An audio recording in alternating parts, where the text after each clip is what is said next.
Hey everyone, this is Nick and welcome back. This will be a pretty short video on some new features I've just added. First off is the door.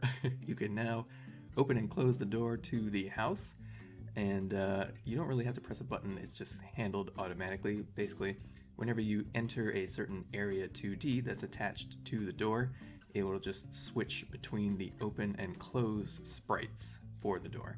But I do actually have interaction in this game finally, and we'll take a look at some of that next.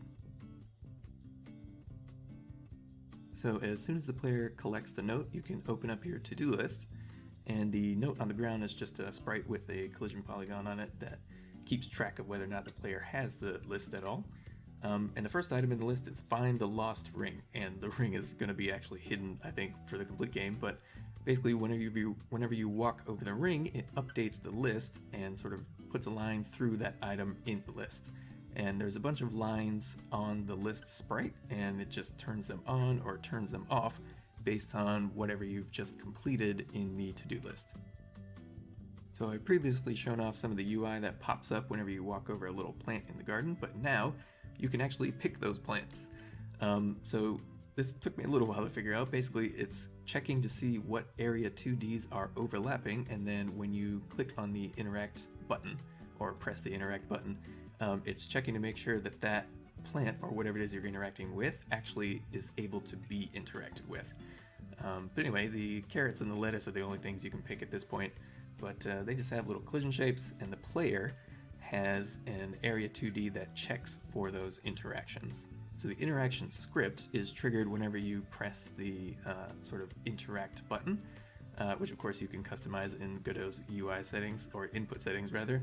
But as I mentioned, it basically returns an array of whatever area 2Ds are overlapping, and then checks for particular methods in each of those scripts attached to those areas. So whenever the player enters the field now, a little jar will pop up in the bottom left, and basically the jar is sitting in the same location that the list is, and just uses the same animation player that the list does. So the jar keeps track of any bugs that you've collected, and you'll see those bugs pop up in the jar when you actually collect them with your net.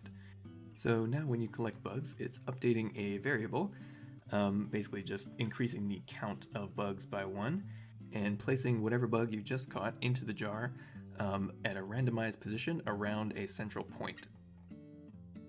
Each butterfly and each firefly just calls a certain method in script that tells the script what kind of bug was just caught and to actually place that bug into the jar. And of course, all of this works at daytime and nighttime. Currently, I have to manually sort of call my night method in order to get it to switch to night, but I'm probably going to have some sort of dynamic means of changing that in the game on the fly. But in any case, everything still looks pretty good, I think. Some of the UI elements like the list and the jar are sort of unshaded, meaning that the sort of nighttime lighting conditions don't actually affect them. I didn't want them to sort of fade into the background and be more difficult to see, but currently I think it looks good. I might change it, but I'm mostly glad to see that everything looks like it works at this point. So those are all the updates I wanted to share with you for this video.